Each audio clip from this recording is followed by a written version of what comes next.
안녕하세요. 이데일리 신문의 주요 뉴스로 오늘 시장을 전망해보는 투데이 출발 이슈 시간입니다. 설 연휴 편안하게 잘 보내셨나요? 연휴가 끝난 이번 주에도 챙겨봐야 되는 이슈가 많이 있습니다. 금통의 금리 결정, 옵션 만기일, 그리고 G20 재무장관 회의가 예정이 되어 있는데요. 이 외에도 오늘은 어떤 이슈에 주목해야 될까요? 첫 번째 뉴스와 함께 하시죠. 애플이 스마트폰의 기능을 가지고 있으면서 손목시계처럼 생긴 새로운 디자인의 기기를 시험하고 있다고 월스트리트저널이 10일 소식통의 말을 빌려 보도했습니다. 이에 따르면 애플은 주요 부품 제조업체인 타이완 호나이 정밀과 함께 새로운 기기 개발에 대해 논의 중입니다. 소식통에 따르면 호나이 정밀은 이번 시계 개발을 위해 디스플레이의 에너지 효율을 높이고 제품의 크기를 줄이기 위한 칩 소형화 연구에 집중하고 있는 것으로 전해지고 있습니다. 이렇게 애플이 시계형 기기에 관심을 보이고 있는 이유는 이 시장이 이미 포화 상태에 근접한 스마트폰과 태블릿 PC 시장에 이어 새로운 잠재력이 있다고 판단했기 때문으로 풀이됩니다. 향후 경쟁에서 살아남기 위한 애플의 시도, 국내 IT주에게는 어떤 영향을 미치게 될까요?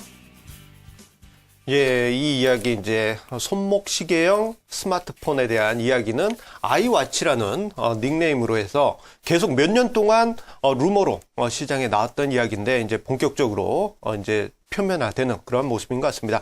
자, 이 아이워치 이야기를 기사를 보다 보니까요. 우리 그 소시적에 보았었던 드라마 중에 전격 제트 작전이라고 있었는데 거기서 이제 그 주인공이 키트카라고 하죠. 이 어떤 그 특수한 자동차를 부를 때 시계 딱 이게 꺼내가지고 키트 도와줘 하면은 자동차가 달려왔던 그 기억이 갑자기 납니다. 네, 그렇습니다. 사실 뭐 IT 어떤 흐름을 보면 상당히 좀 우리 예전에 영화에서 영화를 볼 때 그냥 가볍게 흘렸던 그것 자체가 사실 현실화되지 않나 보겠습니다. 최근에 저도 잠깐 영화를 보니까 예전에 1990년대 영화죠. 뭐 그 마이너리티 리포트라는 영화도 있었고요. 최근에 어떤 2000년대 중반에 나왔던 그 아이언맨에 보면은 주인공들이 이렇게 디스플레이를 확장하고 줄이는 화면이 많이 나왔었는데 이미 지금 이제 아이폰이라든지 갤럭시에는 우리가 화면을 실제적으로 손가락으로 늘리고 줄이는 기능이 이미 상용화가 됐죠. 그러다 보니까 이렇게 작은 애플에서 어떻게 보면 손목시계형 스마트폰을 만든다는 기사, 지금 당장은 뭐 바로 주가에 영향이 미치지 못하더라도 차세대의 어떤 하나의 아이템으로 등장할 수 있는 그런 작은 어떤 뉴스지 않나 그렇게도 보입니다. 예, 그런데 이 손목시계형 스마트폰이요. 이 과거 한 10년 전에 마이크로소프트 쪽에서 먼저 한번 제시한 적이 있었고요. 그리고 제가 그 이번 뉴스 기사를 보고 인터넷을 검색을 쭉 하다 보니까 캐나다 업체에서 안드로이드 기반의 이 뭐라고 그래 손목시계용 스마트폰을 공개를 했습니다. 이 제품 이름이 넵튠 파인이라는 그러한 그 손목시계인데요. 자, 이 그 손목시계형 그 스마트폰 이 부분 그 넵튠 파인을 보다 보니까 전체적으로 봤을 때 성능이 좀 많이 떨어진다라는 점, 그리고 이 배터리 용량에서도 제가 봤을 때도 딱 이제 문제가 좀 있다라는 점, 그리고 디스플레이에서도 약간 여러 가지 단점이 있다고 봤을 때 향후 이 아이워치뿐만 아니라 경쟁사들이 제품을 내놓는다 한다면은 배터리라든가 디스플레이 이러한 부분이 아주 중요한 관건이 되지 않을까 싶습니다.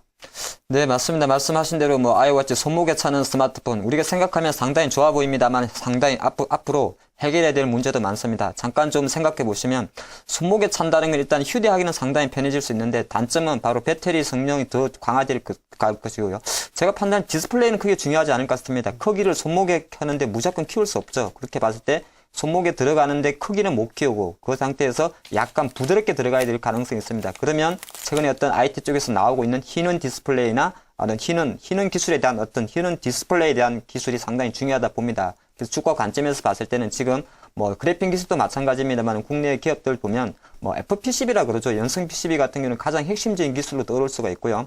희는 디스플레이 쪽은 사실 향후에 뭐 손목시계 아니다 그래도 팔뚝에 감을 수도 있지 않겠습니까? 그런 관점에서 볼 때는 상보 같은 종목들 좀 관심이 있지 않나 그렇게 보였고 가장 중요한 거는 배터리와 흰 디스플레이 쪽에 저는 조금 포커스를 맞추겠습니다. 예, 이번에 아이워치 관련한 이슈 분석을 해보면은 두 가지 관점에서 큰 종목군들이 우리가 눈에 보인다 볼 수 있겠습니다. 하나는 배터리 관련한 종목군들, 삼성 SDI라든가 LG화학 등등 우리 생각해 볼 수 있겠고요. 그리고 중요한 게 플렉서블 디스플레이 관련주들 언급해 주신 종목으로는 상보와 플렉스컴을 언급해 주셨습니다. 자, 이렇게 아이워치에 대해서 뉴스를 통해서 종목 알아봤고요. 그러면 두 번째 뉴스 어떤 뉴스가 기다리고 있을까요? 네, 두 번째 소식입니다. 금융결제권이 해킹이 의심되는 공인인증서 461개를 한꺼번에 폐기했습니다. 금융결제원이 직접 공인인증서 수백 개를 일괄적으로 없앤 건 이번이 처음인데요. 11일 금융권에 따르면 금융결제원은 해킹을 통해 수집된 것으로 추정되는 공인인증서 목록 뭉치를 발견했습니다. 신한과 국민, 우리, 하나, 외환, 농협, 시티, 스탠다드 차타드 등 주요 시중은행이 발급한 공인인증서가 대거 포함됐습니다. 금감원은 이달 초 공인인증서 유출 사실 확인 후 각 은행권의 보안 유의를 위한 사항들을 지도하고 또 고객 홍보 강화를 권고했는데요. 하지만 홈페이지에 이 같은 사실을 공지한 은행은 시티은행 단 한 곳뿐, 은행들의 보안 불감증이 여전하다는 비판이 일고 있습니다. 추가 유출 사고를 막고 고객 피해를 줄이기 위한 발빠른 조치가 필요할 때입니다. 네, 이런 기사 볼 때마다 참 저는 마음 아프고 그런 것이 아마 주식 하시는 분들은 매일 한 번 정도는 공인인증서에 로그인을 할 것입니다. 보통 뭐 그 사인코리아, 금융결제원에서 나오는 사인코리아는 사실 25일날 월급날 확인할 것 같고요. 주식 하시는 분들은 예사인이라 그러죠. 코스콤에서 나오는 공인인증서로 매일 본인의 HTS 스마트폰 접속할 건데 이런 기사 나올 때마다 참 해킹됐다는 소리 들으면 혹시라도 내 돈 빠져나갈지 않냐 경각심을 좀 일으키는데 금융당국이 또 제재를 했음에도 은행권에서 뒷짐을 짓다는 소리를 좀 들으니까 마음이 좀 씁쓸하네요. 예, 이 공인인증서 관련한 부분에 대해서 은행권에서 금감원의 지시를 받고 다시 한번 경고를 했다라면은 여러 가지 측면에서 경각심이 커졌을 것 같은데요. 제가 이 방송을 통해서 공인인증서가 얼마나 무서운 건지에 대해서 이야기를 드리겠습니다. 자, 이 뉴스 기사를 보게 되면은 이 공인인증서 유출 때문에 금융 관련한 어떤 사고는 없을 것이다. 가능성은 낮다라고 이야기가 나오고 있지만 조금 더 깊이 들어가 보면요. 이 공인인증서 하나만 있으면은 개인정보를 세세한 것까지 알 수가 있습니다. 자, 단적으로요. 본인의 부동산 현황이 어떻게 되는지 이 부분도 인터넷상에서 정부 관공서에서 공인인증서를 통해서 조회를 할 수 있고요. 그 외에도 이제 건강보험공단이나 국민연금공단의 홈페이지를 통해서 자신의 어떤 여러 가지 상세한 부분, 어디서 어떤 진료를 받았는지 이런 민감한 내역까지도 조회를 할 수 있고요. 그 외에 국세청의 홈택스도 공인인증서를 사용하기 때문에 이러한 점에서 공인인증서와 비밀번호가 유출되었을 경우 내 개인의 사생활이 전면적으로 드러난다는 점에서 매우 큰 심각한 보안 사고라고 그렇게 볼 수 있겠습니다. 네, 사실 뭐 보안에 대한 문제는 뭐 금융 당국의 어떤 문제일 수도 있고요. 우리 개인 일반 투자가분들, 일반 시청자님들도 각각 그 경각심을 좀 갖춰야 될 것 같은데요. 제 짧은 지식의 보안이 아마 3단계로 은행에서 이루어집니다. 첫 1단계 같은 경우는 가장 기본적인 단계죠. 보통 보안 카드를 쓰는 경우가 있고요. 2단계로 들어가면 OTP 카드라고 그러죠. 원타임 패스워드. 이렇게 조금 누르면 숫자 6개 뜨는 시리얼 넘버가 있고, 만약에 조금 더 보안에 좀 강화를 하시는 3단계까지 적용하는 게 어떻게 좋습니다. 3단계는 보안카드와 OTP 카드를 병행하는 보안 수단인데, 실제로 조회까지는 허용하더라도 이체돼서 본인의 어떤 자산이 옆으로 빠져나가는 건 막아야 될 것 같고요.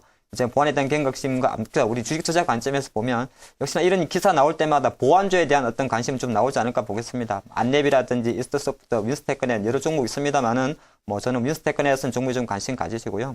또 하나 종목 조금 말씀드리면 한국전자인증이라는 회사가 있습니다. 한 2,500원 정도 좀 작은 회사인데 물론 이 한국전자인증 같은 경우는 공인인증 관련 회사입니다. 공인인증 관련 회사인데 이런 기사 나올 때 이런 한국전자인증 같은 경우는 오히려 하락한다면 오히려 제가 볼 땐 장기적 관점에서는 항상 보안에 대한 의식 강화로 들어줄 수 있기 때문에 실제적으로 보안주도 마찬가지고 실제적으로 공인인증서를 만든 한국전자인증도 그래도 좀 수혜가 되지 않나 그렇게도 보겠습니다. 예, 보안 관련주들 이번 이슈로 인해서 주가 반등 가능성이 높은데요.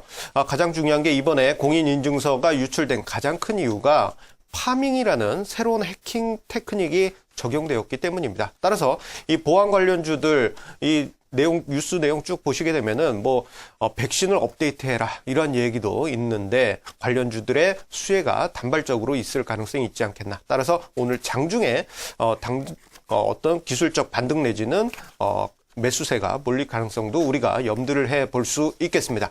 자, 이렇게 보안 관련된 이슈로 이야기를 드렸는데요. 세 번째 뉴스 알아보도록 하겠습니다. 네, 세 번째 뉴스입니다. 2년 연속 세계 수주 1위 자리를 지켰던 국내 조선업계. 올해 초 수주전에서도 힘겹지만 선두 자리를 유지하고 있다는 소식입니다. 21일 업계에 따르면 지난 1월 선박 20척 18억 7,600만 달러를 수주한 것으로 집계됐는데요. 바짝 추격해오고 있던 중국을 간발의 차로 제치고 1위 자리를 지키고 있습니다. 현대중공업과 SX 다렌, 또 현대미포조선의 수주 실적이 돋보였는데요. 장기 불황 속 답답한 상황의 조선업계. 하지만 국내 10대 조선사들은 고부가 가치 선박 중심으로 전환 탈출구를 찾겠다는 전략입니다. 특히 현대중공업을 비롯한 조선업계 빅3의 공격 경영 전략이 눈에 띄고 있는데 과연 제대로 된 승부수를 띄울 수 있을지 그 귀추가 주목되고 있습니다. 예, 역시 거북선을 만든 우리나라이기 때문에 정말 조선 강국인 것 같습니다. 자, 이 중국을 앞서면서 이 수주 물량 금액에서 앞섰다라는 부분, 3개월 연속 1위를 했다는 부분은 긍정적으로 볼 수 있지만 내용을 좀 뜯어보게 되면은 그렇게 좋지만은 않은 것 같습니다. 그렇습니다. 내용을 잘 보면 제가 보니까 좋은 내용은 아닌 것 같습니다. 뭐 그냥 크게 보면 1위를 유지했다 표현은 좋습니다만은 1위를 고수했다는 표현을 썼다면 좀 더 푸싱이 강했는데 유지했다는 표현을 썼다는 거 그만큼 중국에 따라오는 중국에 추격하는 중국이 무섭다는 겁니다.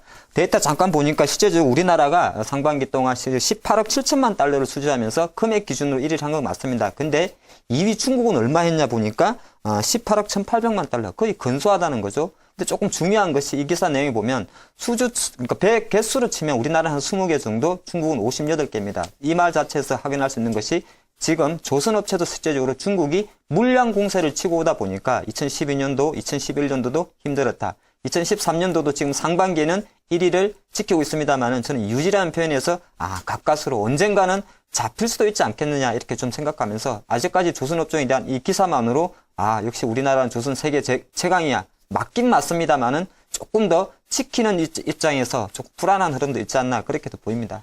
예, 사실 이 얘기가 나오기 시작한 지가 한 6년 정도 된 것 같습니다. 2007년 조선주들이 큰 호황을 보일 때 조선주들 전반적으로 중국에 추격이 있을 것이다. 2007년부터 해서 조금씩 흘러나왔는데 이제 점점 가시화되고 있죠. 자, 그러다 보니까 최근 한 2, 3년 동안은 우리나라 조선주들 매출액은 증가하고 있지만 영업이익이라든가 순이익이 하락하는 그러한 모습이 지금 나타나고 있습니다. 이 수주 측면에서는 약간 출혈 경쟁이 중국 경쟁사와 있지 않느냐 그러한 걱정이 계속 있는데요. 자, 그래도 이 전반적으로 봤을 때 올해 우리나라 조선사주들의 목표 수주액이 크게 증가했다라는 부분은 어떻게 본다면은 올해 한번 기대를 가져봐도 되지 않나 그러한 부분을 일정 부분 가지고 있지 않을까요?